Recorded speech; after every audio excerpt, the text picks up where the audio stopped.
এই যে আমাদের সৎসঙ্গের অনুষ্ঠান, সৎসঙ্গটা অতীব দুর্লভ। মহাপ্রভু চৈতন্য চরিতামৃতে সনাতন শিক্ষায় এই সাধু সঙ্গের মহিমা অনেক বর্ণনা করেছে। কারণ এই সাধু সঙ্গেই চিত্ত শুদ্ধ হয়। সাধু সঙ্গ ব্যতীত কোন জীবের ক্ষমতা নাই কৃষ্ণ কৃপা। মহতের কৃপা বিনা কোনো কার্য সিদ্ধি নয়। কৃষ্ণ কৃপা দূরে সংসার না হয়। এই বন্ধন থেকে মুক্ত হওয়ার কোনো উপায় নাই। এমনই একটা শৃঙ্খল, কোনো দড়ি নাই, কোনো বন্ধন দেখতেও পাওয়া যায় না, অথচ বাঁধা। কাউকে কিছু বলে চলো তো আমার সাথে বৃন্দাবন, কি 10 দিন কথা ঘুরে আসি, বলে কি করে যাব, সংসারে বুঝতে তো পারছেন, আপনারা তো সংসার করেন নাই, এক কথায় মুখ মেরে দেয়। যাই হোক, কথা হচ্ছে যে এই সৎসঙ্গ বড় কঠিন, আর সৎসঙ্গ না করলে জীবের চিত্ত শুদ্ধ হয় না। কৃষ্ণ ভক্তির মূলই হচ্ছে সাধুসঙ্গ, কিন্তু করতেই হয়। যারা পিত্ত রোগী, মিশ্রিটাও তেতো লাগে, কিন্তু আপনারা বলুন মিশ্রি কি তেতো? তেমনি আমাদের এই মায়াবদ্ধ জীবে কৃষ্ণ কথা বলার সময় নাই, যেন খুব কষ্ট হয়। এই মায়াবদ্ধ জীবের এই সৎ সঙ্গটাই, যেমন মায়াবদ্ধ জীবের একটা তিতাব জ্বালায় জর্জরিত যে একটা ভব রোগ, বিশাল রোগ, মম মায়া দূরতায় মায়া যেতে পড়ে, তেমনি তাহলে ভালো ওষুধও চাই। যদি বড় বিশাল কিছু রোগ হয়, তাহলে সামনাসামনি ছোট ডাক্তারে হবে না, বড় ডাক্তার যেতে হবে, পিজি কিংবা ভ্যালোর, বড় বড় ডাক্তার। তাই যেমন রোগ তেমন ওষুধ চাই। তেমনি এই কলিযুগের মানুষ আমরা দোষের খনি। দোষের খনি বলতে আমরা অল্প আয়ু, রোগগ্রস্ত শরীর, মন্দ বুদ্ধি, অলস বুদ্ধি। মন্দ বলতে এখানে অলস। রাম নাম মে অলসি, ভোজন মে হুঁশিয়ার। অলস কথায়, কৃষ্ণ কথায়, অন্য কথাই নয়। আমাদের নিজেদের সুখ স্বাচ্ছন্দ্য জন্য বাজার 10 বার যেতে হয় বা কত কিছু করতে হয়, কিন্তু ঠাকুরের জন্য ওই দুটো চুনুরি আর ফল মিষ্টি ছাড়া, অনেক ঘরে গোপাল আছে কিন্তু অন্ন জুটে না, অর্থাৎ গোপালের জন্য সময় নাই। তাহলে ব্যাধিটা কোথায়? এটা হচ্ছে অবিদ্যা। কৃষ্ণদাস বলছেন এটা অবিদ্যা। অবিদ্যা মানে মূর্খ নয়। অজ্ঞানতা কি? ভগবানকে ভুলে থাকাটাই অজ্ঞানতা। অর্থাৎ নানান দিক থেকে দেখতে গেলে জীব যে নিত্য কৃষ্ণ দাস, দাসের কর্তব্য প্রভুর সেবা করা, কিন্তু সেখানেই ভুলে গেছি। জীব নিত্য কৃষ্ণ দাস, তাহা ভুলে গেলা, তে কারণে মায়া পেশাচি গলায় বাঁধিলা। যেমন আমরা সরকারি কোনো কিছু নিয়ম ব্যতিক্রম করলে আমাদের প্রশাসন নিয়ে যাবে, দণ্ডও দিতে পারে, জরিমানাও করতে পারে। তদ্রূপ আমাদের এই মায়া আমাদের হাবুডুবু খাওয়াচ্ছে। কাদের? যারা ভগবানকে ভুলে আছে। কৃষ্ণ বলি সেই জীব অনাদি বহির্মুখ, আজকে নয় অনাদি। কবে থেকে যে আমরা ভ্রমণ করছি আমরা জানি না। এই 84 লক্ষ জনই ভ্রমণ করছি। পুনরপি জননাম পুনরপি মরণম পুনরপি জননী জঠরে শয়ন। এই যে জীবন চক্র, এটি শ্রীমদ্ ভাগবতে 3য় স্কন্ধে কপিল দেবতী সংবাদে বলেছেন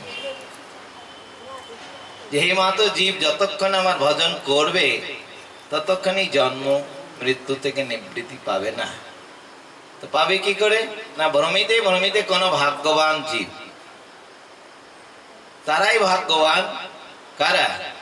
গুরু কৃষ্ণ কৃপাতে পাই ভক্তিলতা বীজ, অর্থাৎ সাধু সঙ্গ, তারাই ভাগ্যবান। হরিবল হরিবল, নিতাই গৌর হরিবল। আর যারাই হরিকথা শ্রবণ করছেন বা ঘরে করেন তারা সত্যিই ভাগ্যবান এই ঘোর কলিযুগে। এখানে গুরু কৃষ্ণ কৃপাতে বলছেন, সরাসরি তো কৃষ্ণ কৃপা বলতে পারতেন, সরাসরি শ্রীকৃষ্ণ আমাদের কৃপা করেন না। কৃষ্ণ কিভাবে কৃপা করছেন জীবকে? জীবেরও নিস্তার লাগি নন্দ সুত হরি ভুবনে প্রকাশন গুরু রূপ ধরি। ভগবানই জীবকে গুরু স্বরূপে কৃপা করছেন। এটি ভগবান শ্রীকৃষ্ণ উদ্ধবকে ভাগবতের একাদশে বলছেন, হে উদ্ধব, তোমরা যাকে আচার্য বলছো সেটি কে জানো? আচার্যং বাং বিজানিয়া, সেই আচার্য হচ্ছে আমি, অন্য কেউ নয়। তাকে মনুষ্য বুদ্ধি করবে না, মনুষ্য বুদ্ধি মনুষ্য করবে না। তাকে কি করবে? কারণ তিনি সর্বদেবময় হরি, তিনি সমস্ত দেবতার দেবতা। তার শ্রীকৃষ্ণই গুরু রূপে জীবকে উদ্ধার করছে। এটি আরো পরিষ্কার করে দিয়েছে শ্রীমদ্ ভাগবতের দশমে, যখন নন্দ মহারাজের কাছে গর্গাচার্য মুনি গেছেন, তা তিনি নন্দ মহারাজকে বলছেন, কেন এটা বসুদেব পাঠিয়েছেন গোপনে, যদি কংস জানতে পারে মুশকিল, তাই গোয়াল ঘরে নির্জনে বসে নামকরণ করছেন। সেখানে গর্গাচার্য বলছেন যে এই যে তোমার সন্তান দুটি,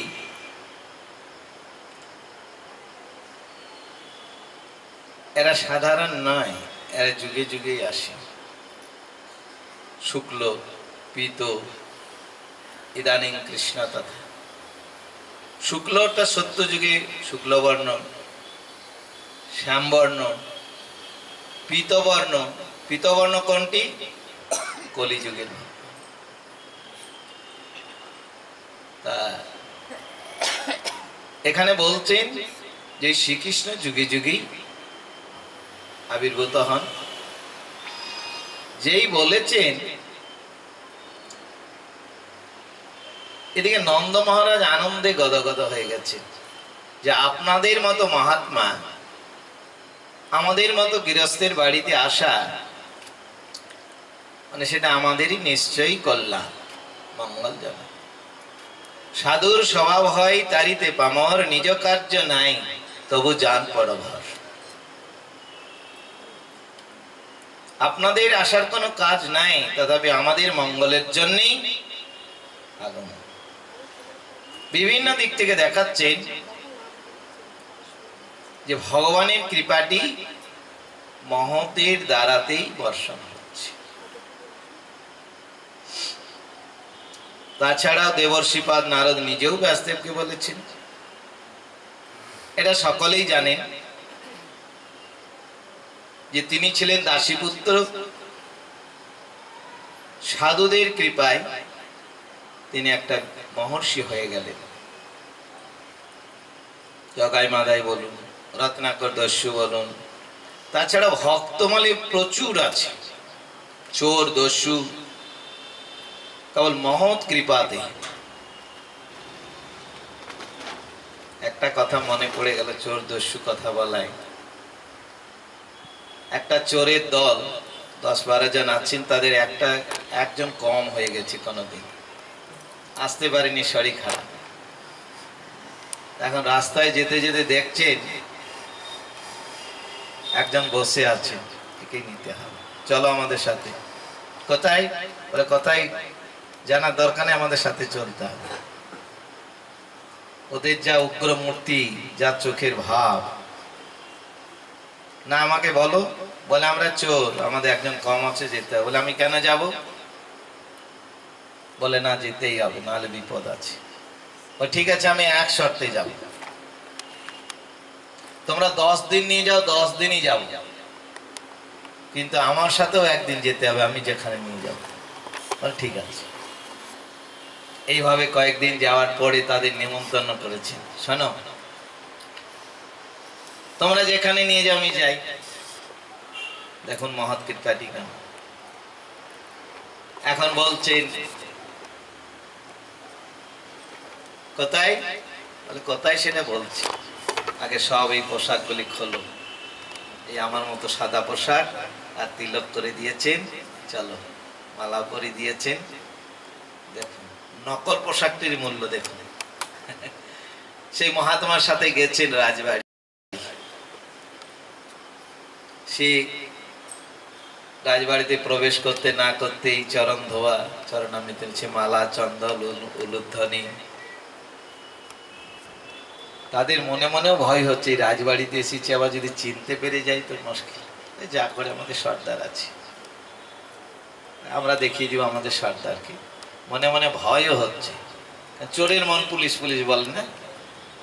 তো যাই হোক, সুন্দরভাবে বসিয়েছেন, ঠান্ডা জিনিস দিয়েছেন, খেয়েছেন। তারপর পঙ্গতের ব্যবস্থা, সে পঙ্গতের রাজবাড়ি প্রচুর আয়োজন, আর দক্ষিণাও প্রচুর।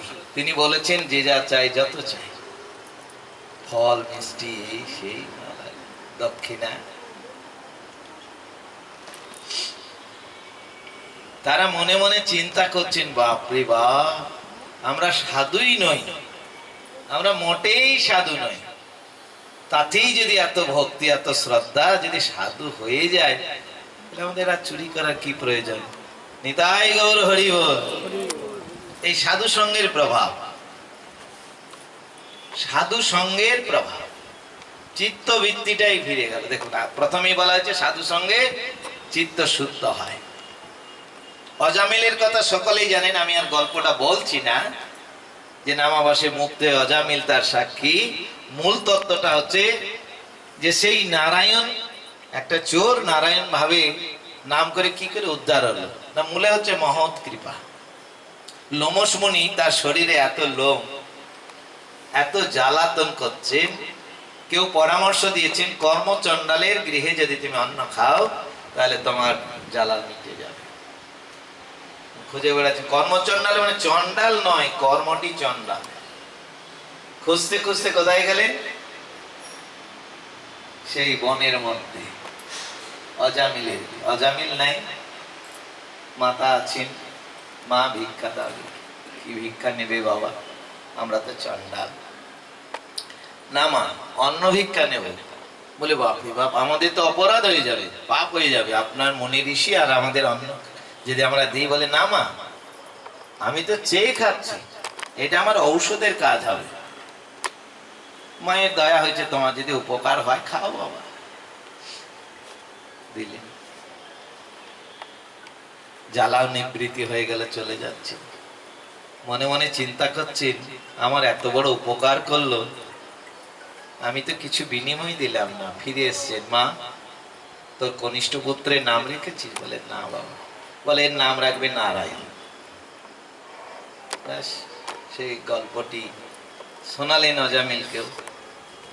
আর মাতা পিতার স্নেহটা কনিষ্ঠ পুত্রের উপরে বেশি থাকে, স্নেহ সবারই উপর থাকে, তার মধ্যে কনিষ্ঠের উপরে বেশি থাকে, আদরের ছেলে। অর্থাৎ সব সময় নারায়ণ আয়, নারায়ণের না, নারায়ণকে না দেখলে খায় না, খাওয়ার সময় নারায়ণ, সবার সময় নারায়ণ, এইসব নারায়ণ নারায়ণ মানে ভজন হয়ে যাচ্ছে। এই যে নারায়ণ নারায়ণ শব্দটি কে শেখালো? মহৎ কৃপা। তাই বলছেন মহতের কৃপা বিনা কোনো কার্য সিদ্ধি নয়, কৃষ্ণ কৃপা দূরে রহু সংসার না হয়। কে বলছেন? স্বয়ং মহাপ্রভু সনাতনকে বলছেন। মধ্যলীলায় বিংশ থেকে চতুর্বিংশ 24 অধ্যায় পর্যন্ত সনাতনকে শিক্ষা দিয়েছেন। সে তো বৃহৎ আকারে, সমস্ত তো বলা সম্ভব নয়, তো আমরা যতটুকু পারি সার অংশ। তার মধ্যে মূল হচ্ছে এই যে আমরা মায়া জগতে পড়ে আছি, তিতাব জ্বালায় জর্জরিত, জন্ম মৃত্যুর চক্করে ভ্রমণ করছি, অর্থাৎ দুঃখ।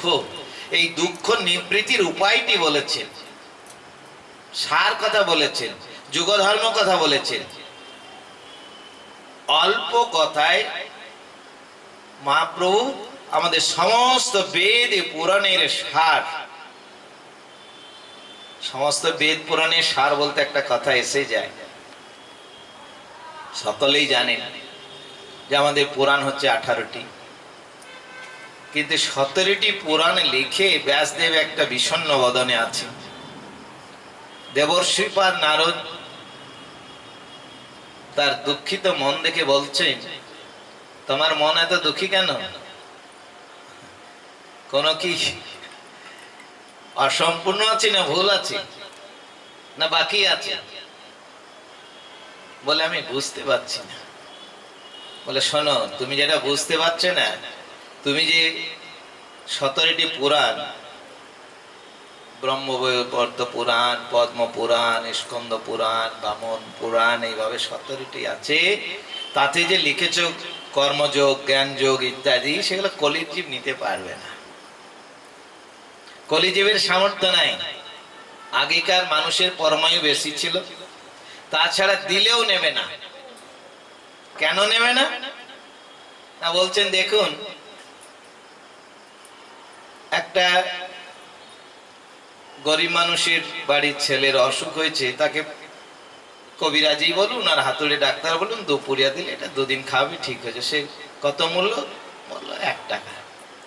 সে সুন্দরভাবে নিয়ে আসবো, এটাই কষ্ট করে 1 টাকা দিয়ে।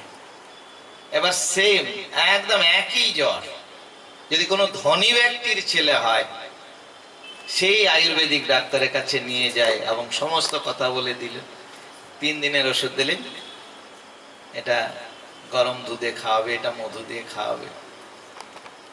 কত দিতে হবে ভিজিট? বলে 1 টাকা। ওষুধটি ছুড়ে দিলেন। 1 টাকায় কি রোগ সারে?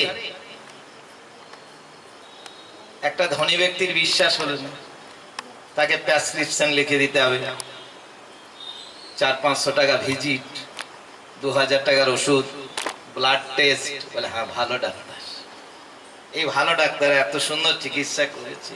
ঠিক বলার তাৎপর্য, সত্যতেতা দাপরের মানুষের পরমায়ু বেশি, কর্মক্ষমতা বেশি, কাজেই এই যুগধর্ম জিহ্বার এই নাম করলেই ভগবত প্রাপ্তি বিশ্বাস হবে কেন? হাজার হাজার বছর ধরে তপস্যা, কোথায় অশ্বমের যজ্ঞ, নরমের যজ্ঞ, আগুন জেলে তার মাঝে তপস্যা, এত কষ্ট করে ভগবত প্রাপ্তি হয় না। আর খাইতে শুইতে নাম যথা তথা লয়, দেশকাল নিয়ম নাই, সর্বসিদ্ধি হয়। বাবা, হরিদাসকে বলেও দিলেন গোপাল নামে ব্রাহ্মণ, যখন বলেন নামাভাসে মুক্তি হয়, অজামিল তার সাক্ষী। বলে ভাবকের কথা দেখ, হ্যাঁ, যে মুক্তি পাওয়া যায় না সহজে, আর প্রেম পেয়ে যাবে, ভগবত প্রাপ্তি যদি না হয় তোমার নাক কাটবো। বলে অবিশ্বাস কেন করছো? নাম করা তো দূরেই যা, কেউ যদি নাম করবো মনে করে, বাবাজি মহারাজ একটা কথা বলছেন, নাম মহিমে আস্বাদন, তার পাপ তাপ যায় রে পারে। প্রমাণ দিচ্ছে যে জগতে ধরুন 5টায় সূর্যোদয়, কিন্তু 4:30টার আগে 4:15 ভোর হয়ে যাচ্ছে, জগৎ আলোকিত হয়ে যাচ্ছে। দেখবেন কেউ যদি মনে করে যে আমি দীক্ষা নেব বা নাম করব, তার মনে একটা আনন্দের উল্লাস এসে যায়। তখন মনে মনে এদের স্বপ্ন দেখে, এই তিলক করছে, মালা করছে, ভজন করছে, কত সুন্দর, আমি কবে করব। তার মনটা সমস্ত দুঃখ বা অন্য চিন্তা আসার সময় হয় না, সে কিছুই নেই, ওই চোরের মতো সঙ্গের প্রভাবে। কেউ যদি ইচ্ছাটা করে, এটা একটা কলিযুগের নিয়ম ধর্ম, এটা অন্য যুগে ছিল না। কিন্তু অন্য যুগে কেউ যদি অসৎ চিন্তা করলে তাকে পাপের ভাগী হতে হতো, সৎ চিন্তা করলে পাবে না, সৎ কর্ম না করলে। আর কলিযুগে বিপরীত, কেউ অসৎ চিন্তা করলেও পাপের ভাগী হয় না যতক্ষণ অসৎ কর্ম করবে। আর সৎ কর্ম না করে যদি চিন্তা করে, যেটা আমাদের নববিধার ভক্তির মধ্যে স্মরণ উল্লেখ আছে। নারোত্তম ঠাকুর স্মরণ করছেন, দুগ্ধ আবর্তন করছেন, কোথায় দুধ, কোথায় ঠাকুর, মনে মনে স্মরণ করছেন। আর কুঞ্জে কৃষ্ণ লীলার শ্রবণ করছেন, কি কথা বলছেন, মনটি অন্যমনস্ক হয়ে গেছে। দুধ উতলে স্মরণে, কোথায় দুধ, তিনি দেখছেন দুধটা উঠলে পড়ে যাচ্ছে, ধরতে গেছেন, হাত পুড়ে গেল।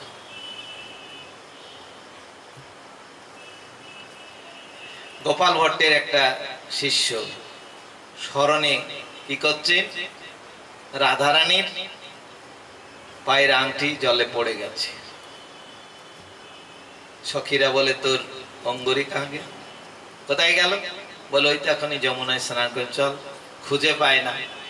এবার তার সখী মঞ্জুরি স্বরূপে যারা স্মরণ করছেন, দেখছেন গুরুদেব কোথায়, গুরুদেব লীলায় ডুবে গেছে।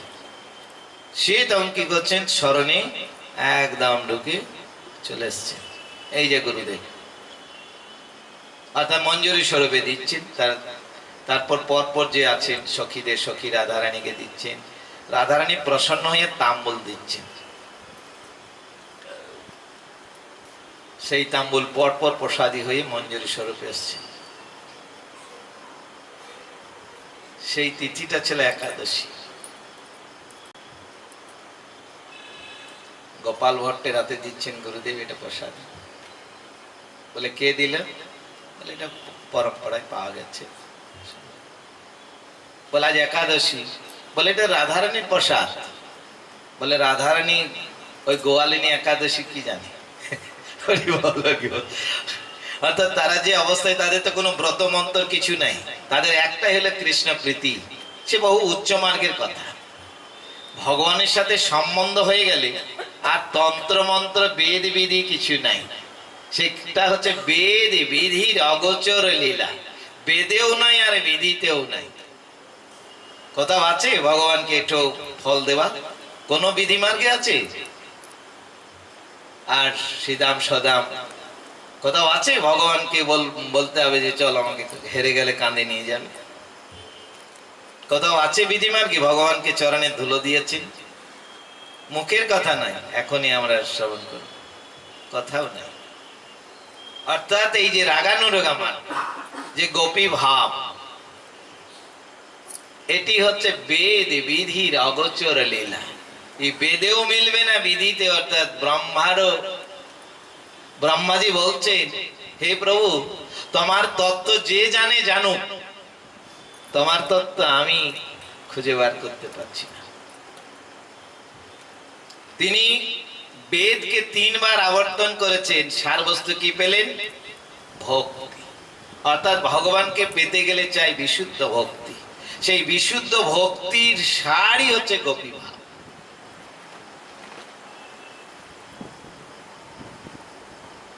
তা গোপীরা কেন এত লুব্ধ শ্রীকৃষ্ণের উপরে? কি আছে? ওই চিকন চাকন কালো বাঁকা চোর, সেই চোরের কাছে কি আছে? চোরকে কেন ভালোবাসে? চোরকে ভালোবাসেন। এই রূপ গোস্বামী একটা শ্লোক লিখেছেন, তুণ্ডে তাণ্ডবিনী রাতে বিধানুতে। অর্থাৎ এই যে কৃষ্ণ দুটি শব্দ, দুটি অক্ষর, বেশি কিছু নয়, কোন তন্ত্র নয়, মন্ত্র নয়। কৃষ্ণ দুটি অক্ষর, এর মধ্যে যে কি জাদু আছে কেউ বলতে পারবে না। কত যে মধু ঢালা আছে সে কেউ বলতে পারবে না। যার জিহ্বায় একবার কৃষ্ণ কৃষ্ণ এসে গেছে আর ছাড়তে পারবে না, বরং শ্রবণ করার ইচ্ছা। যে একবার দর্শন করেছে তার নয়ন আর অন্য কোনো দিকে ভালো লাগবে না। রাধারানী একদিন সখীদেরকে বলছেন, জানিস সখী, আজ আমার কৃষ্ণ দর্শন হলো না রে। বলে, তুই পাগলি আছিস? এখন যমুনার তীরে কুঞ্জে তামালতলায় শ্রীকৃষ্ণের কোলেই বসেছিলিস, কৃষ্ণ দর্শন হল না? বলে, না না, তোরা বুঝবি না। আমি যে শ্রীকৃষ্ণ দর্শন করব, আমি প্রথমে চরণ বন্দন করেছি। তার চরণ দর্শন করতে দেখছি তার যে চরণের নখের যে জ্যোতি, নখচন্দ্র, সেখান থেকে আমার নয়ন আর ওপরে বদন দর্শন হয় না। দেখে এলাম তারে গোসই, দেখে এলাম তারে,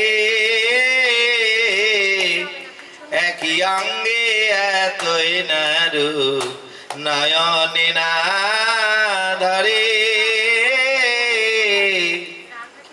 তার যে নখচন্দ্রের যে রূপ,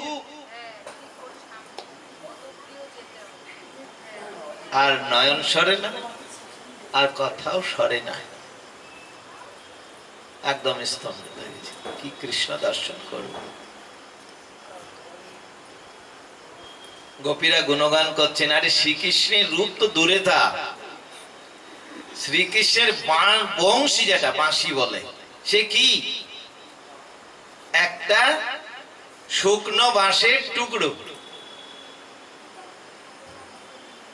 তার গুণ জানিস? আমরা গোপকুলে জন্ম নিয়েও এত সৌভাগ্য করতে পারিনি।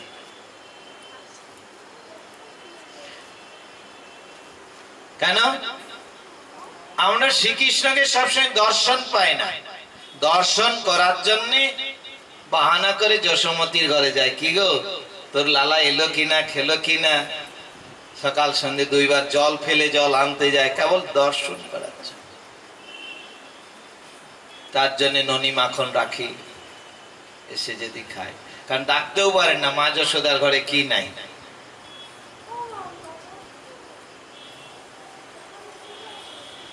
কি নাই তার ঘরে?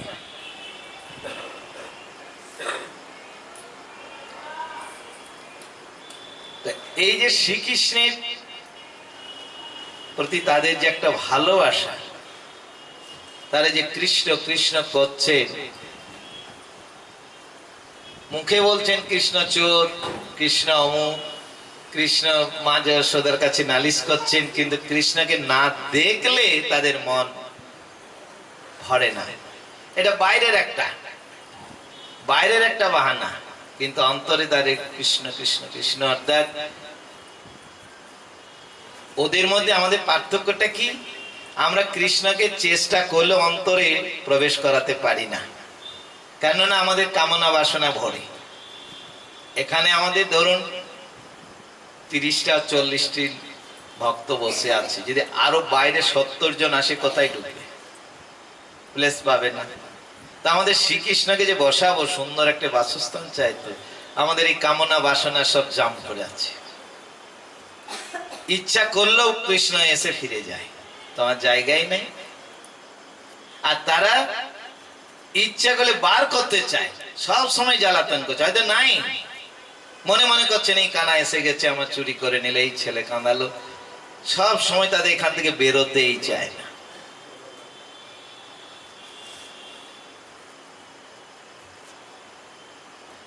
তো এই যে শ্রীকৃষ্ণ, তাদের যে প্রীতি এবং ভালোবাসা,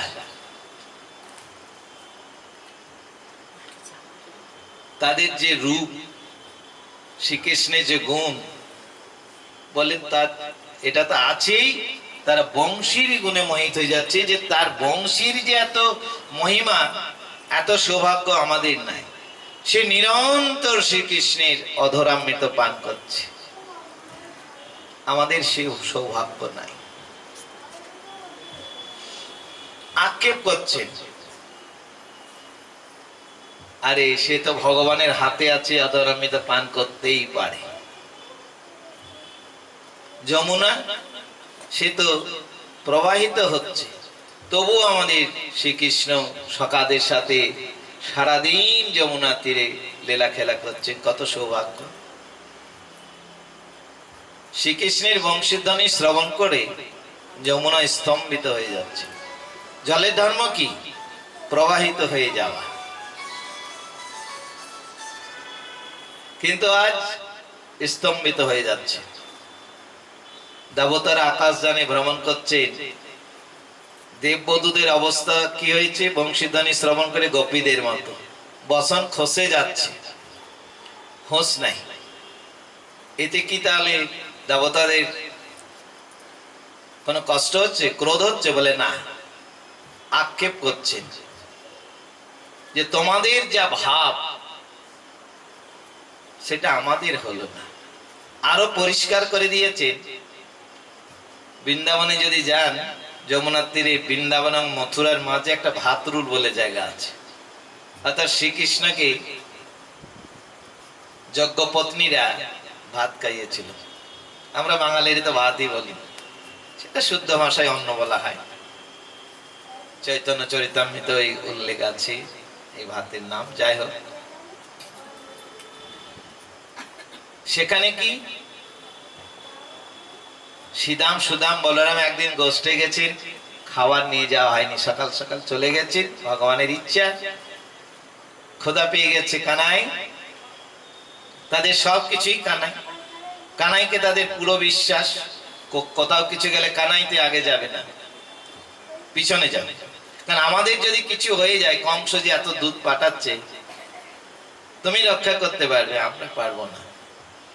আমাদের কিছু হলে তুমি বাঁচিয়ে নেবে, তোমার যদি কিছু হয়ে যায় আগে যে বাস, তাহলে বাস, হরি বল। ক্ষুধা পেয়েছে তো কানাই বলেন যাও, ওই মণিরা যজ্ঞ করছে, ওখানে বলবে ভিক্ষাং দেহি। গেছে, তারা দূর দূর করে তাড়িয়ে দিয়েছে। গোয়ালার ছেলে কোথায় থেকে, আমাদের যজ্ঞ শেষ হয়নি, ভোগ লাগেনি, ভিক্ষাং দেহি। হরি বল হরি বল, কানতে কানাই মিলল না, তাড়িয়ে দিয়েছে।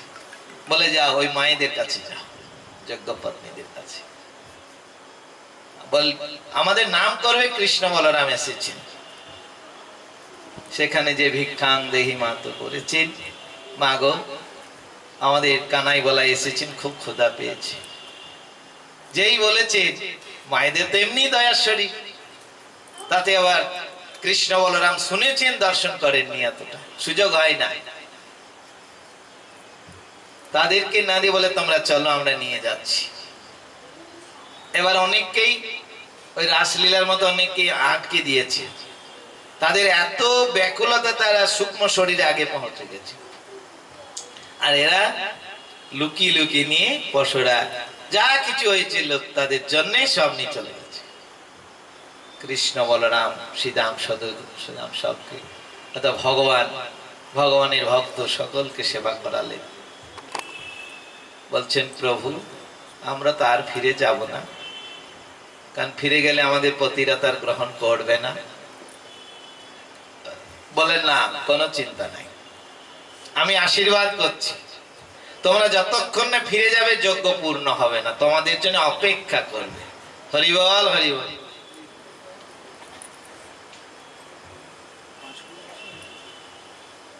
এদিকে যখন ভগবানের সেবা হয়েছে, তাদেরও চিত্তবৃত্তি পরিবর্তন হয়ে গেছে। তারা অপেক্ষা করছে কখন আমাদের পত্নীরা আসবে, যজ্ঞ পূর্ণ হবে।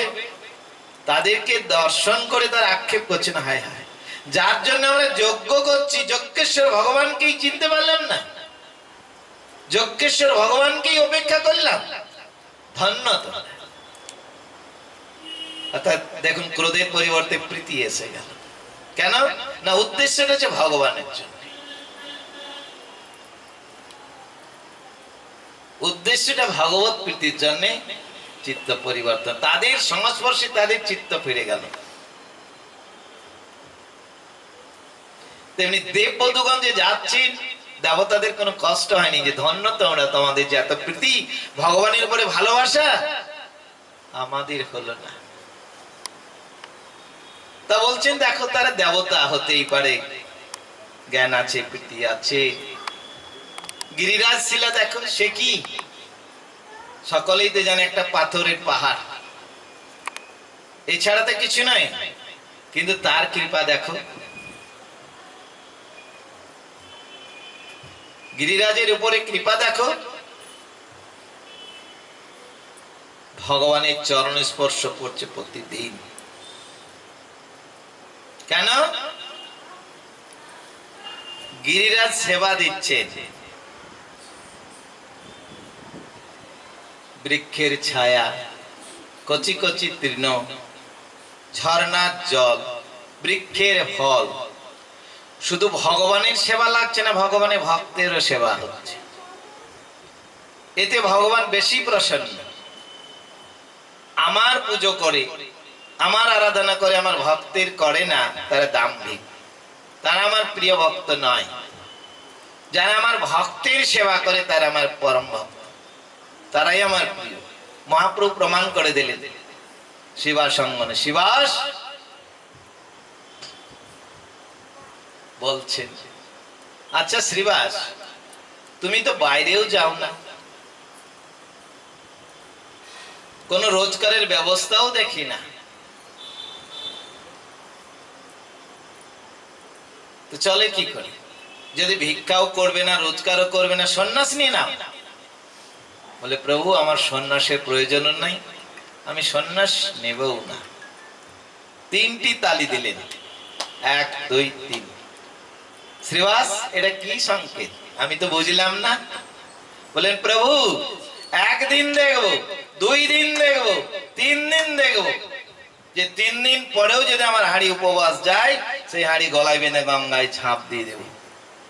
মহাপ্রভু কেমন যেন হয়ে গেলেন। শিবাস, কি বললি শিবাস, তোর এত বড় বিশ্বাস? তুই জানিস না আমি গীতায় কি লিখেছি? অনন্যশ্চিন্তায় ধম্মং যে জনা পর্যুপাসতে তেষাং যুক্তানাং যোগক্ষেমবহাম্যহম। যারা অন্য চিন্তা করে না, শুধু অনন্য অর্থাৎ আমাকেই চিন্তা করে, আমি তাদের যোগ এবং ক্ষেম। যোগ বলতে অপ্রাপ্ত বস্তু প্রাপ্ত হওয়া, আর ক্ষেম বলতে প্রাপ্ত বস্তুকে রক্ষা করা, সে দায়িত্ব ভগবানের। ধ্রুব প্রহ্লাদকে কেমন ভাবে রক্ষা করলেন।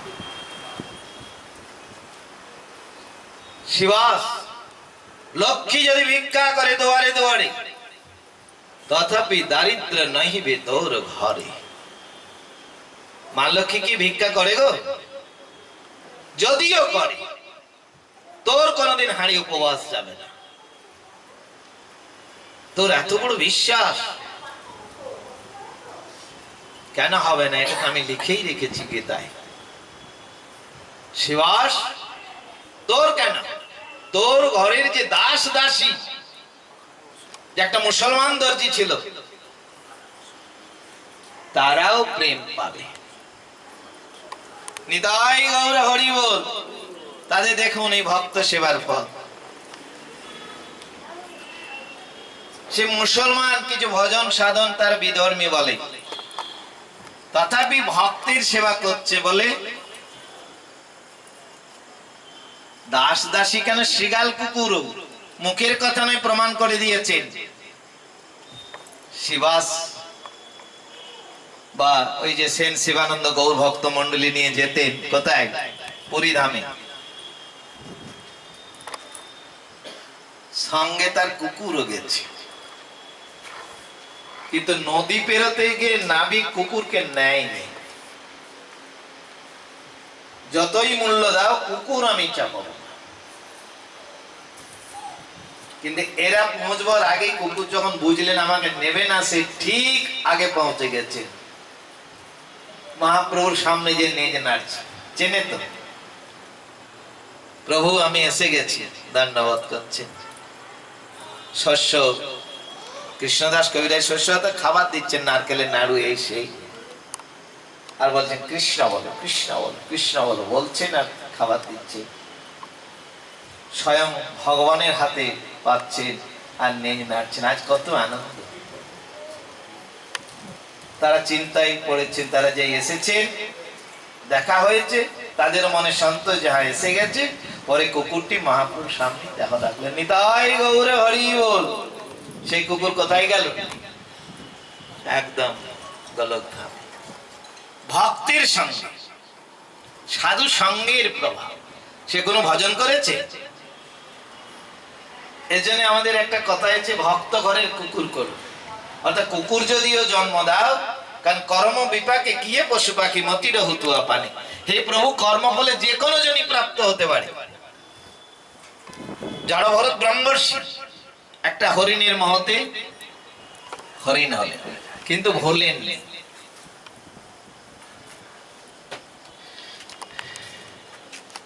বিদ্যাপতি লিখছেন, কর্ম বিপাকে কিয়ে পুনঃ পুনঃ গতাগতি মতির হুতুয়া পানে। হে প্রভু, কর্ম ফলে যে কোনো জনই প্রাপ্ত হতে পারে। তোমার ঘরে তোমার চরণে যেন মতি থাকে। যদি কুকুর জনিও দাও, তাহলে ভক্ত ঘরে দিও, তাহলে দুটি অধরামৃত প্রসাদ। সাধু সঙ্গের প্রভাব অবর্ণনীয়।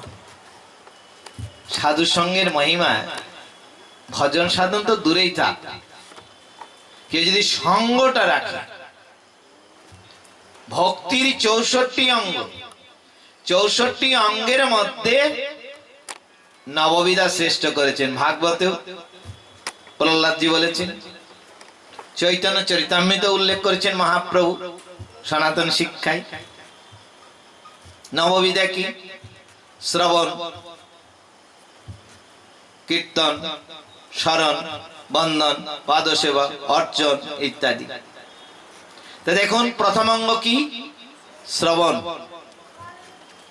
কোথায় শ্রবণ করব? সাধু মুখে হরিকথা। শ্রবণটি করব সাধু মুখে। কেন? যে কোনো জায়গায় শ্রবণ করলে হবে না? এর উত্তর দিচ্ছেন কপিল দেব।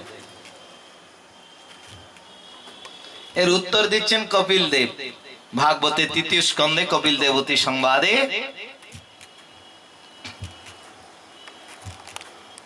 হে মাতো, যখন বললেন অনেক কিছু সৃষ্টি তত্ত্ব থেকে জ্ঞান, কর্ম, যোগ, ভক্তির কথা এসেছেন, বললেন তো বললেন, আমি তো অবলা, তাতে আমার বয়স হয়েছে, আমি এত পারবো না কিছু কথা, আমাকে সহজ উপায় বল। তো বলছেন, মা গো শোনো, হে মাতো, তোমাকে সহজ উপায় বলছি। শতাং প্রসঙ্গান মম বীর্য সংবিত হৃদ কর্ণ রসায়না কথা। নিষ্কিঞ্চন সাধুর সঙ্গ করলে অনায়াসেই রতি মতি ভক্তি হয়ে এই ভবসাগর তরণী পেরিয়ে যাবে। মাগো নিতাই গৌর হরি বল। ভগবানের অবতার। নিষ্কিঞ্চন সাধুর সঙ্গ করলে অনায়াসেই এই সঙ্গের প্রভাবে। কিন্তু সব সময় বা সবারই সাধু সঙ্গের সুযোগ মেলে না, মতি হয় না। মুচুকুন্দ রাজার উত্তর দিচ্ছে, প্রভু সাধু সঙ্গ তখনই মেলে যখন তার সংসার ক্ষয় উন্মুখের সময় হয়। এই যে ভ্রমণ করতে করতে একটা ক্লান্তি আসে, সে পুণ্যের ফলে স্বর্গেই যাক আর মর্তেই ঘুরুক, আর যে জনই ভ্রমণ করুক, একটা ক্লান্তি আসে। যেমন মানুষের ঘুরতে ঘুরতে একটা ক্লান্তি আসে, 84 লক্ষ জনই ভ্রমণ করতে করতে সে স্বর্গই যাক, আসা যাওয়া যাই করুক। এই যে স্বর্গ সুখ, এটা তো অনেকবারই আপনারা শ্রবণ করেছেন, সেটাও ক্ষণস্থায়ী, মোবাইলে রিচার্জ করার মতো। যতটা পুণ্য এতটা সুখ ভোগ করবে, আবার আসবে। কিন্তু মুক্তি নাই। মুক্তি ভক্তি গেলে তো ভোগ বাসনা, এগুলো ভক্তরা দিলেও নেয় না। এই কপিল দেবী বলেছেন, মা গো আমার ভক্তদেরকে মুক্তি ভক্তি দিলেও তারা গ্রহণ করে না। দিয়মানং ন গ্রন্থি, দিলেও নেয় না। তো তারা কি চায়? এত সহজ নয় মুক্তি, তথাপি নেয় না। দিয়মানং ন গ্রন্থি, দিলেও নেয় না। কি চাই তাহলে? ভক্তরা জানে মুক্তি ভক্তি দিলে আবার পুনরায় আসা যাওয়া করতে হবে। এটা আমাদের শেষ প্রাপ্তি নয়, এটা আমাদের শেষ প্রাপ্তি নয়, আবার ভোগ করতে হবে। তো তোমরা কি চাই বলো? এটা আমাদের বৃন্দা রানীর কাছে বলা হয়। বৃন্দা রানীর কাছে আমরা যাই, কেন তিনি ভক্তি প্রদায়িনী। তুলসী ভগবানে এত প্রিয়, বিনা তুলসী প্রভু এক নাহি মানি। হোক না কেন 56 ভোগ 36 ব্যঞ্জন, বিনা তুলসী প্রভু এক নাহি মানি। তার কতটা মান্যতা! শুধু তাই নয়, অঘটন ঘট পটিয়সী যোগমায়া তাকে সিদ্ধ মন্ত্র দিয়েছে। তাই আমরা বৃন্দারানীকে সন্ধ্যাবেলায় পরিক্রমা করে বলি, ও গোবিন্দে মহারানী, আমরা কামনারে বসে কত কি চাইব, চাইলেও যেন দিও না গো। আমাদের এটা অনাদিকালের স্বভাব, চাওয়া পাওয়া, চাইলেও দিও না। ধন জনে কবিতা সুন্দরী, চাইলেও যেন দিও না গো। কি চাই বলো? বলে রাধা গোবিন্দের চরণে যুগলে সেবা বিনে, চাইলেও যেন দিও না গো। অর্থাৎ রাধা গোবিন্দের চরণ প্রাপ্তিটাই শেষ প্রাপ্তি। আমাদের যে দিতেই হয় সেবা, এটা শেষ প্রাপ্তি গো। তো এই যে সেবা, সেবা শব্দের অর্থ কি? সেবা শব্দের অর্থ কিন্তু সুখ দেওয়া। সেবা মানে দুটো খাওয়ালাম, এটা সেবা নেই। সেবা অর্থাৎ সেটার উদ্দেশ্য সুখ দেওয়া। তো ভগবত সেবা বলতে ভগবানকে সুখ দেওয়া। শুধু খাওয়ালেই একটা নয়, অর্থাৎ এটাও সেবা, আর অনেক অঙ্গ আছে সেবার। এই যে প্রথম অঙ্গ শ্রবণ, শ্রবণটাও ভগবানের খুব প্রিয়। মহাপ্রভু নিজে গদাধরের কাছে পাঠ শ্রবণ করেছেন। অর্থাৎ ভগবানের নাম শ্রবণ করলে ভগবানও থাকতে পারেন না। নাহং তিষ্ঠামি বৈকুণ্ঠে যোগিনাং হৃদয় নচ মদ ভক্ত যত্র গান্তি তত্র তিষ্ঠামি হে নারদ। নিতাই গৌর হরি বল। যেখানে ভগবানের গুণগান হয় সেখানে ভগবান আসেন। হরি কথায় না হরি কথায়, হরি কথায় না হরি কথায়, হরির নামে হরি নামে, হরি নামে হরি নামে। তাহলে ভগবানকে পেতে গেলে সহজ উপায় কি বলুন না আপনারা? অথচ যুগ ধর্ম,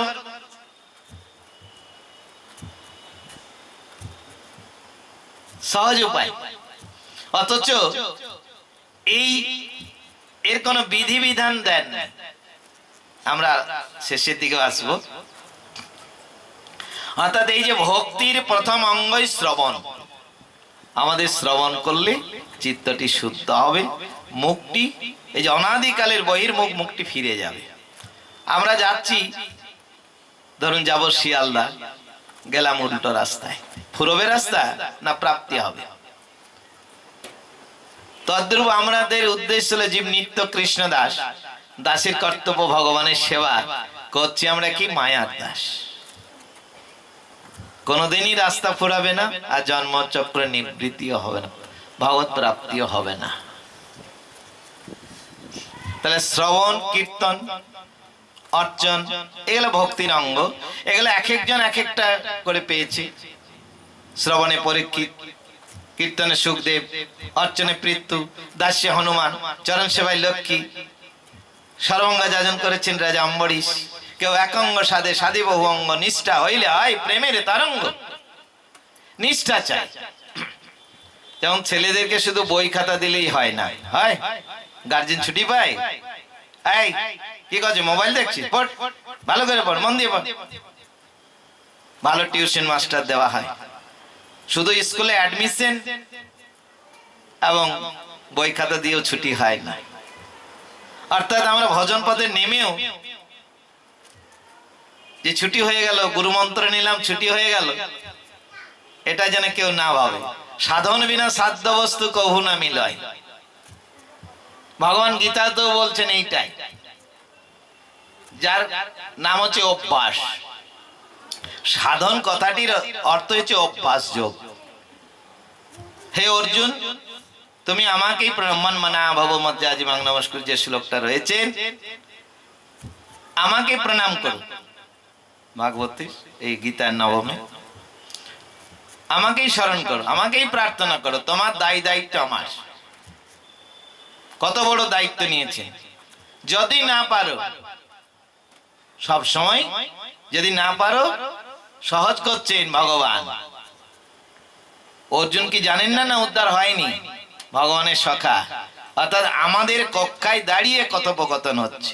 যেমন সনাতন শিক্ষা মহাপ্রভু এবং আমাদের কক্ষায় দাঁড়িয়ে সনাতন গোস্বামী প্রশ্ন করছেন।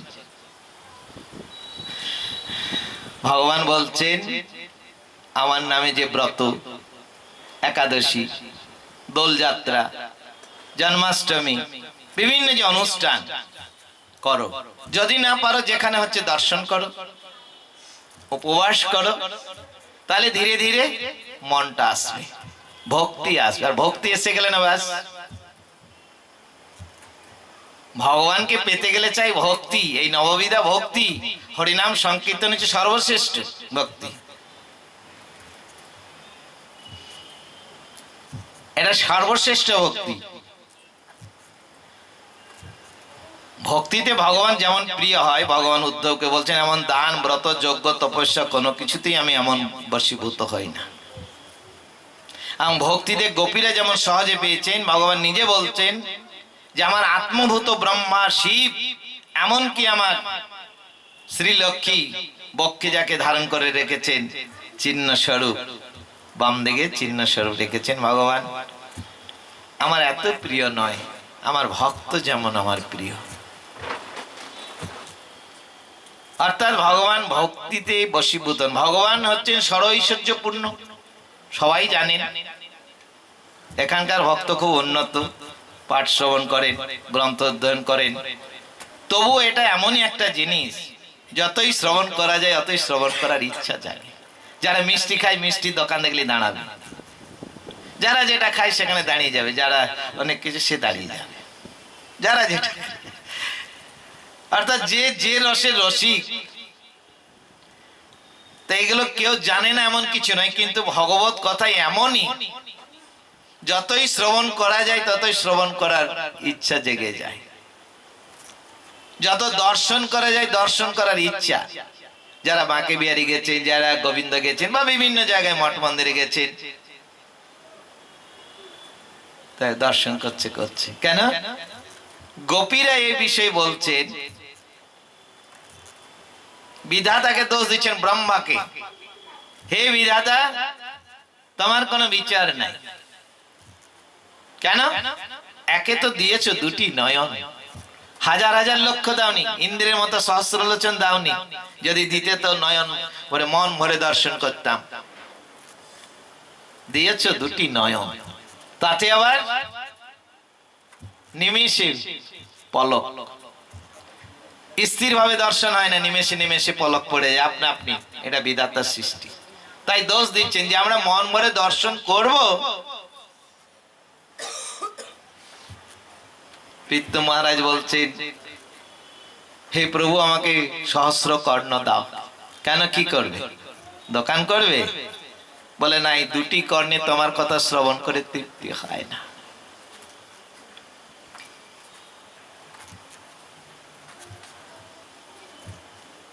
এই যে শ্রবণ করুন, কীর্তন করুন, যে যেটাই করবেন তাদের তত পিপাসা বেড়ে যাবে।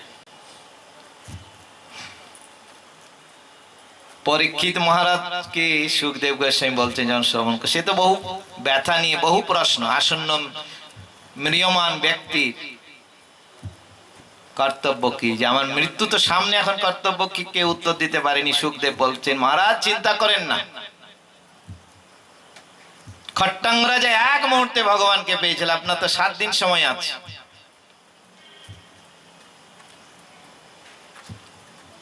অনেক সময়, কোনো চিন্তা করবেন না। আপনাকে কৃষ্ণ কথা শ্রবণ করাবো, ভগবত কথা শ্রবণ করাবো। তো ভগবানের কথা কোথায় শ্রবণ করিয়েছেন গো? 10ম স্কন্ধ থেকে। তাহলে বাকি নবম স্কন্ধে কি শোনালেন? আন কথা শুনিয়েছেন না? ভক্ত চরিত্র যদি থাকে মনের গোলমাল, তবে বড় ভক্তমাল। ভক্ত চরিত্রে চিত্ত শুদ্ধ হয়, অর্থাৎ সাধু সঙ্গ। মূলে হচ্ছে সাধু সঙ্গ। রাজা অম্বরীশ, ধ্রুব চরিত্র, পৃথু, যত ভক্তের চরিত্র, ওতে আকাঙ্ক্ষা বাড়ে। এই ছেলে যদি ভালো রেজাল্ট করে, ওরও মনে হয় আমি কি করে এই 95 পেলেও আমাকেও আরো পার করতে হবে, কম্পিটিশন এসে যায়। এই যে দেখা দেখি 1 লক্ষ নাম করে আমি কি করে করব, অর্থাৎ ইচ্ছাটা জাগরিত হয়। এটা সাধু সঙ্গের প্রভাব। ধনীর কাছে যদি পাশে উনি তাকে 3 তালা করেছে, আমাকে 5 তালা করতে হবে। 1 লাখ টাকার গাড়ি নিয়েছে, আমি 2 লাখ টাকা নেব। যাই হোক, এটা হচ্ছে অর্থাৎ বিষয় বাসনার যেমন বিরাম নাই, তদ্রূপ আমাদের কি হয়, সমাজের কথা বলে সহজ আমাদের বোধগম্য হয়, কিন্তু ভগবত কথার বিপরীত এটা। কিন্তু কিছু কিছু মিল আছে কি, যে সেখানে এখানে যেমন আশা পূরণ হয় না, তেমনি ভগবত কথায় শ্রবণ কীর্তন যে যেটাই করবে আশা পূরণ হয় না, ততই বৃদ্ধি পায়। এটা দেবর্ষিপাদ নারদ আশীর্বাদটা নিয়েছেন আমাদের জন্য। কোনো এক সময় প্রসন্ন হয়েছেন, বলো ভগবানের একটা ইচ্ছা, ভক্তকে দর্শন করলে কিছু দিয়ে যায়। যেমন গার্জেন যদি বাইরে থাকে, মাসে 10-এ আসে, ছেলেদের হাতে কিছু দিয়ে যায়। যা হাত খরচা পাঠায়, এলে হাতে হাতে এটা। তেমনি ভগবান ভক্তের কাছে এলে কিছু দিয়ে যায়, আশীর্বাদ। বলো কি চাই? বলেন প্রভু আমি যা চাইবো দেবে? বলে হ্যাঁ। কেন দেব না? বলে তোমার ভক্তদের যেন আশা না মিটে। হরি বল হরি বল, এই প্রাপ্তি। ভক্তরা বলে যেন কোনো আশা না থাকে, কামনা বাসনা দূরে থাকে। তুমি এই চাইলে? বলে না প্রভু, আমি সেটা চাইনি। তোমার ভক্তদের আশা যেন বেড়ে যায়, মিটে না। কেন না? তোমার যারা গুণগান করছে আরো যেন করে, তোমার যারা কথা শ্রবণ করছে যেন আরো শ্রবণ করার ইচ্ছা জাগে। আশাটি যেন ভগবত কথায় সেবায় বেড়ে যায়। হরি বল হরি বল। এটা আমাদের জন্য নারদ চেয়ে নিয়েছেন। সেই কথাটি প্রমাণ করছেন পরীক্ষিত মহারাজ। আরে আজ কয়েকদিন হয়ে গেল, একটু জল খাও, একটু বিশ্রাম করো। বলেন গুরুদেব আমার অনেক দুঃখ ছিল, অনেক পিপাসা ছিল, মনে উদ্বিগ্ন ছিলাম, কিন্তু আপনার এই অধর সুধা শ্রবণ করে, কৃষ্ণ কথা শ্রবণ করে আমার ক্ষুধা তৃষ্ণা কিছুই নেই, তাতে কোনো দুঃখও নেই, বরং আরো পিপাসা বাড়ছে। আপনি আরো কৃষ্ণ কথা শ্রবণ করান, কৃষ্ণ কথা শ্রবণ করান, কৃষ্ণ কথা শ্রবণ করান নিরন্তর। কখনো ঝিমিয়ে যাচ্ছেন, মনে করছেন আমি ডাকবো, একটু অলস এসেছে, না আমি তো কৃষ্ণ কথাই বলাচ্ছি। গুরুদেব এটা প্রমাণ দিচ্ছেন যে তিনি ঝিমিয়ে যাচ্ছেন। ভাগবতের কথা শ্রবণ করতে করতে, করাতে করাতে 1 বছরের কথা আগে হয়েছে, সেটা পরে প্রকাশ পেল। ব্রহ্মমোহন লীলা গোচারণ করতে করতে যেদিন ব্রহ্মমোহন লীলা হয়, সেদিন বলরাম যায়নি। অর্থাৎ ব্রহ্মমোহন লীলা সকলেই জানেন যে ব্রহ্মাজির একবার মনে ভ্রম হয়েছে যে শ্রীকৃষ্ণ ভগবানকে আমরা দর্শন পাই না, মুনি ঋষিরা যোগেও পায় না, সে কি নয় গোয়ালাদের মাঝে এঁঠো খাচ্ছে। এক সখা বলছেন, আরে কানাইয়া আজ মা পিঠে দিয়েছিল, তোর জন্যও দিয়েছে, কিন্তু এখন তো শেষ খেতে খেতে। হ্যাঁ আমাকে দিয়েছে, মুখে ভরেছে না, হাতে ধরে বার করছে, আর ব্রহ্মাজি দর্শন করছেন। হরি বল হরি বল। এই কেমন ভগবান! সন্দেহ বেড়ে গেল। একে তো গোয়ালাদের সাথে খেলা করে আবার এঁঠো খাচ্ছে, আর সন্দেহ বেড়ে গেল। তিনি কি জানেন না এটা ভগবানের ইচ্ছা? ভগবানের আবির্ভাব হয়নি তার আগেই তারা পুষ্পবৃষ্টি করেছেন, গুণগান করেছেন, গর্ভস্তুতি একটা আছে, স্তুতি করেছেন। তিনি জানেন না ভগবান মায়াতে এমনই ভ্রম করে দিয়েছেন। যেমন মা যশোদা কতবার দর্শন করছেন ভগবানের স্বরূপ। আমাদের রমণ রীতি যেটা বলে ব্রহ্মাণ্ড ঘাট মাটি খেয়েছিলেন, আমার মায়া এমনই স্বরূপ করে দিলেন, তখনই দেখালেন বিভূতি আবার ঢেকে দিলেন। যাই হোক, তা এই যে ভগবানের লীলা কথা শ্রবণ, সেটা কি হচ্ছে ব্রহ্মাজি যখন দর্শন করছেন, না সন্দেহ মিটল না।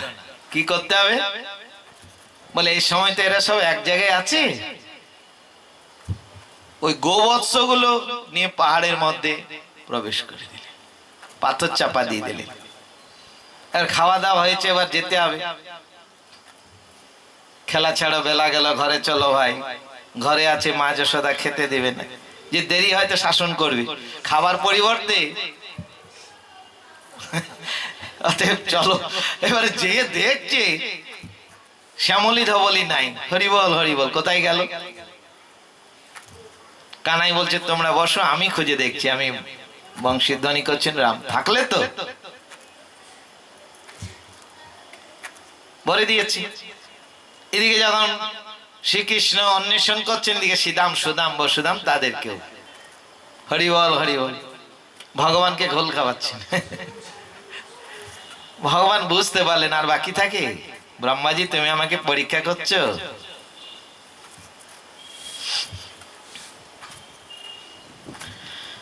অর্থাৎ এই লীলাটি প্রকাশ পেলে 1 বছর পর। গাভীদের কোন বৎসের উপরে টান হয় এটা আমরা আগেই বলেছি। সকলের কনিষ্ঠ পুত্র কন্যাদেরই বেশি টান হয়। তো সদ্যজাত যে দুগ্ধ পান করে সেগুলোর উপরেই বেশি টান হয়। কিন্তু আজ কি হয়েছে, সদ্যজাত বাদ দিয়ে যে আগেকার 1 বছরের অর্থাৎ দ্বিতীয় বছরের গরু, সেইগুলোকে দেখে গিরিরাজ থেকে এমন ছুটছেন, নন্দ মহারাজ ইত্যাদি তারাদের আটকাতে পারছেন না। বলরাম দেখছি কি এমন তো কোনোদিন হয় না। যোগ বলে দেখছেন, ও এই যে শ্রীদাম সুদাম বসুদাম, সেও গোয়ালার ছেলে নয়, আর শ্যামলী ধবলী তারাও গরু নয়। যখন আটকে দিয়েছেন, ভগবান নিজের লোম থেকে সেই শ্যামলী ধবলী শ্রীদাম সুদাম করেছেন। হরিবল হরিবল। কেন? ভগবান একসাথে কত কার্য করেন। এদিকে ব্রহ্মাকেও দেখাচ্ছেন, অপরদিকে আরো যে গোপীগণ ছিলেন, ওই কানাইয়াকে দর্শন করে মনে মনে সকলের বাসনা হয়েছে। সকলেরই পুত্র রয়েছেন, তথাপি কানার মতো যদি হতো তাহলে আমাদের মনে শান্তি হতো। কেন না? শ্রীকৃষ্ণ শব্দের অর্থটাই হচ্ছে, অনেকবারই আমরা শ্রবণ করেছি, যে জীবের চিত্তকে আকর্ষণ করে। জীবের চিত্তকে আকর্ষণ করে ভগবানের ধর্ম।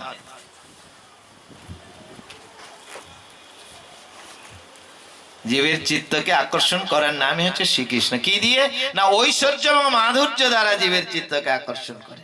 তাদের পুত্র থাকা সত্ত্বেও শ্রীকৃষ্ণকে কামনা করছে। ঠিক শ্যামলী ধবলী তারা, তাদের যে মাতা, ভগবানকে দর্শন করে মনে করছেন, যদি আমার শ্রীকৃষ্ণ আমাদের একটা এরকম বাচ্চা হতো।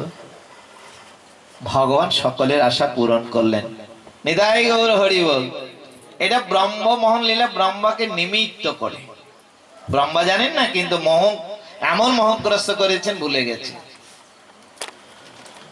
এই শ্রীকৃষ্ণের যারা নাম, যারা গুণগান শ্রবণ কীর্তন যাই করুক না বাবা, বৃদ্ধি তো পাবেই।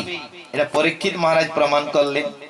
এবং এইসব সমস্ত কিছুর দেখো মূল্যে, এবং এটাই আমাদের উদ্দেশ্য।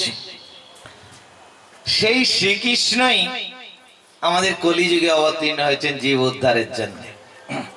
পরিত্রাণায় সাধুনাং বিনাশায় চ দুষ্কৃতাম, দুষ্টদের দমনের জন্য, সাধুদের উদ্ধারের জন্য। অপরদিকে ভগবানের ইচ্ছা হয়েছে। ইচ্ছাটা কি? একটি ইচ্ছা এখানে বলবো, আর অনেকেই জানেন দুটি ইচ্ছা অন্যদিন হয়েছে।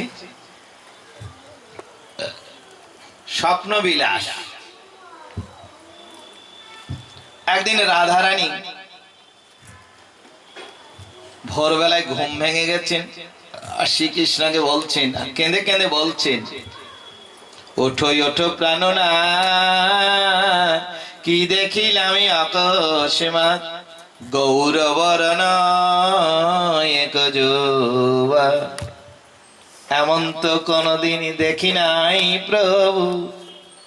হে প্রভু ওঠো, আজ আমি একটি গৌরবর্ণ সুন্দর যুবককে দর্শন করলাম, সে যেন আমার মনকে কেড়ে নিয়েছে। এই বৃন্দাবনে কত দেবতা এসেছে, চতুর্ভুজ নারায়ণ এসেছেন, আমাদের মন হরণ করতে পারেন। ভগবান পরীক্ষা করার জন্য চতুর্ভুজ হয়ে কুঞ্জে বসে আছে, গোপীরা ফিরেও তাকায়নি। ব্রহ্মাজি এসেছেন, দেবতারা এসেছেন, তারা শ্রীকৃষ্ণকেই সার করেছেন, পরমপতি জগৎপতি।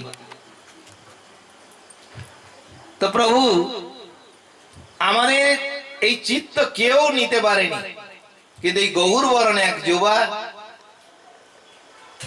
কেন এমন হলো বধূ, পরপুরুষে মনে মজে গেল, কেন এমন হলো বধূ। আবার রাধারানী কাঁদছেন আর বলছেন, এমন তো কোনদিনে হয় নাই প্রভু। রাধারানীর কান্না দেখে শ্রীকৃষ্ণ ভগবান বলছেন, হে রাধে, সে তো নাই কেমন, সে অন্য কেউ নয়, আমি কলিযুগে গৌর হব, সেইটা আমি। ওই যে মূর্তি দর্শন করছো সেটা আমি কলিযুগে সেইটাই হব। কারণ সেই রাধারানীর যে প্রেম, গোপী ভাব, সেটি ভগবানের লালসা হবে। ভগবান এখানে চৈতন্য চরিতামৃতে মহাপ্রভু উল্লেখ করছেন, শ্রীকৃষ্ণের যতেক লীলা সর্বোত্তম নরলীলা, নরবপু তাহার স্বরূপ। শ্রীকৃষ্ণের অনেক লীলা, অনেক অবতার, তথাপি এই যে নরলীলা করছেন এটা সর্বশ্রেষ্ঠ। নরলীলার মধ্যে বৃন্দাবনের যে গোপবেশ বেণুকর বংশীধারী শ্যাম সুন্দর, গোপবেশটা সর্বশ্রেষ্ঠ লীলা। ভগবানের যতেক লীলা সর্বোত্তম নরলীলা, নরবপু তাহার স্বরূপ। ভগবানের অনেক অবতার আছে, সবাই জানেন, 10 অবতার, 24 অবতার, কিন্তু এই যে গোপবেশ বেণুকর রাখাল বেশ, এটি সর্বশ্রেষ্ঠ, এর উপরে নাই। এটি রাধারানী প্রমাণ করছেন। কখন? কুরুক্ষেত্রে সূর্য গ্রহণের চলে কুরুক্ষেত্রে স্নান করে, এখনো যায়। কোন অমাবস্যাতেই সূর্য গ্রহণ হয়, তখন বেশিরভাগই কুরুক্ষেত্রে স্নান করে। সকলেই গেছে, বিভিন্ন জায়গা থেকে গেছেন, ভগবান সকলকে দর্শন করেছেন, গোপীদেরকে শেষে করেছেন, কারণ তারা অপেক্ষা করবে, জানে আমাদের তো শ্রীকৃষ্ণ ভালোবাসে, দেখা করবেই। সেখানে রাধারানী বলছেন,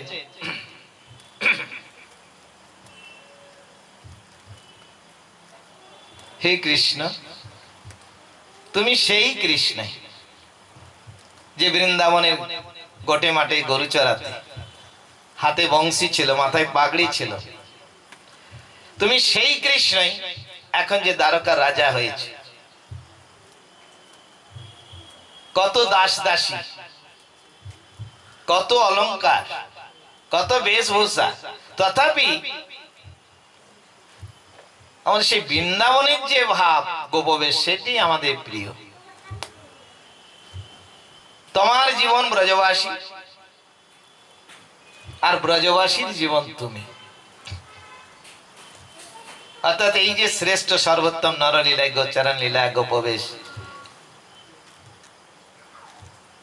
হরিনামের বহু অর্থ তাহা নাই জানি, শ্যাম সুন্দর যশোদানন্দন এই মাত্র মানি। ভগবানের যত আছে তার মধ্যে শ্যাম সুন্দর রূপটাই হচ্ছে সর্বশ্রেষ্ঠ। তাই রাধারানী বলছেন, একেবারে ব্রজে চলো ব্রজেশ্বর, দিনে গে দুয়ের মতো, একেবারে ব্রজে চলো ব্রজেশ্বর দিনে গে দুয়ের মতো যদি ভালো লাগে শ্যাম থাকে বেশে তাই নইলে আসবে দ্রুত একেবারে ব্রজে চলো ব্রজেশ্বর দিনে গে দুয়ের মতো যদি বলো শ্যামে চলিতে চরণ ধোলায় ধূসর হবে এই গোপিকাদের অঞ্চল দিয়ে বদন মোচাইবে একেবারে ব্রজে চলো ব্রজেশ্বর দিনে গে দুয়ের মতো যদি বলো শ্যাম যমুনায় যান কেমনে পার হবে এই গোপিকাদের দেখো ভেলায় পার করিয়া নেবে একেবারে ব্রজে চলো ব্রজেশ্বর দিনে গে দুয়ের মতো এখন রাজবেশ হয়েছে তবু মনে আনন্দ হচ্ছে না সেই গোপবেশ বেণুকর বংশীধারী শ্যামসুন্দর নটবর ব্রজের যে শ্রীকৃষ্ণ এটাই চিত্ত আকর্ষণ করছে তথাপি শ্রীকৃষ্ণ সর্বোত্তম হয়েও তার মনের আশা মেটেনি কেন গোপীগণ আমাকে এত ভালোবাসে কেন ঘর ছেড়ে বনে আসে কেন দর্শন করার জন্য এত লালসা রাসলীলায় গোপী রাধারানী কিনে তাদেরকে ছেড়ে অন্তর্ধান হয়ে গেলেন তবু সেই গোপী গীতি করছেন তব কথামৃতম তপ্ত জীবনম কবি বিড়িতম কালমসাবয়ম শ্রবণ মঙ্গলম শ্রীমদাততম ভুবি গ্রন্থি তে ভূরিদা জনা হে প্রভু তোমার কথাই আমাদের জীবন তুমি চলে গেলেও তোমার কথা শ্রবণ করলে আলোচনা করলে আমাদের হৃদয় শান্ত হয় তব কথামৃতম তপ্ত হৃদয়ম তপ্ত মানে তিতাব জ্বালাই জীব জ্বলছে কিন্তু তোমার কথা শ্রবণ করলে চিত্ত শান্ত হয় তোমার কথাই মুনি ঋষিগণ সাধকগণ শ্রবণ করে মহাজনা গাতৌষ পান্থা সব এই ভাগবতে চৈতন্য চরিতামৃতে যত ভক্তদের কথা আছে সব ভগবানের কথা শ্রবণ করে গেছে মহাপ্রভু কেশব ভারতীকে প্রশ্ন করছেন গুরুদেব জ্ঞান বড় না ভক্তি বড় তিনি দেখছেন এটা বল চৈতন্য দেবকে বলছি বলেন আমি যা দেখছি শাস্ত্রে মহাজনা গাতৌষ পান্থা মহাজনরা যে পথ অনুসরণ করে গেছেন ধ্রুব প্রহ্লাদ অম্বরীশ ইত্যাদি পৃথু যত সব সেই ভগবানের পথে ভক্তি অঙ্গ যাজন করে গেছে অতএব ভক্তি শ্রেষ্ঠ কলিযুগ পাবন অবতার শ্রীমান মহাপ্রভু এই ভক্তি অঙ্গকে শ্রেষ্ঠ করেছেন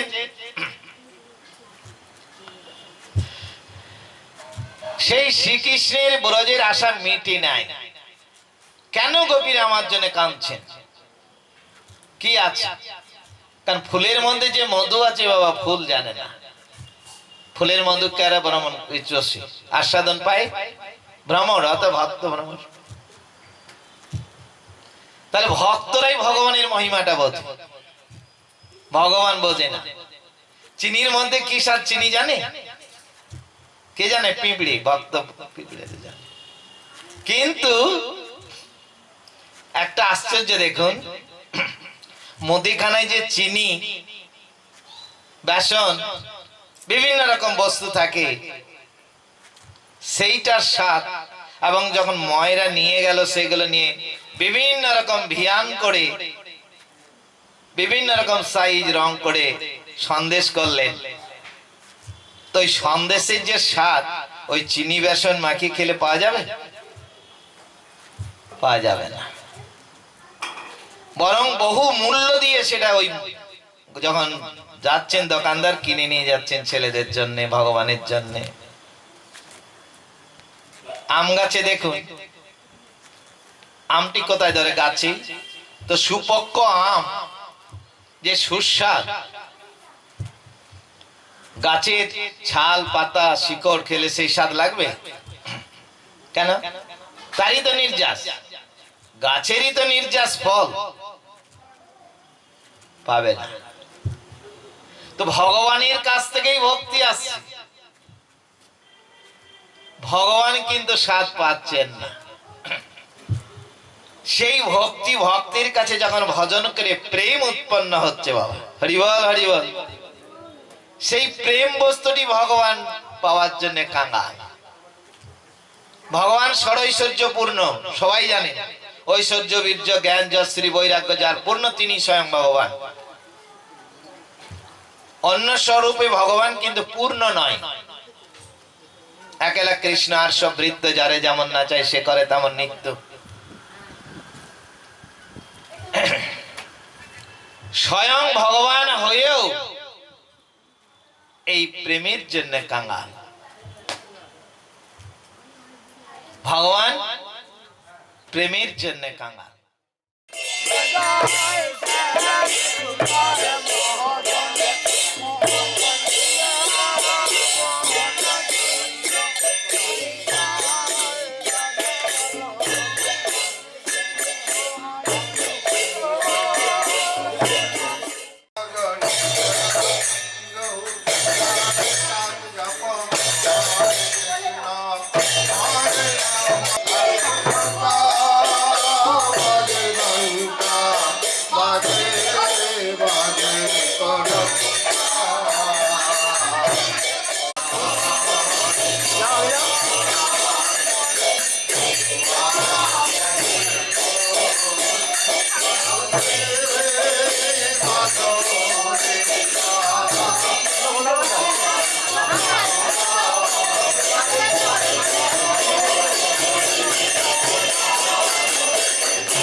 যমুনা কুলে যাই তীরে সখী নাওয়া যায়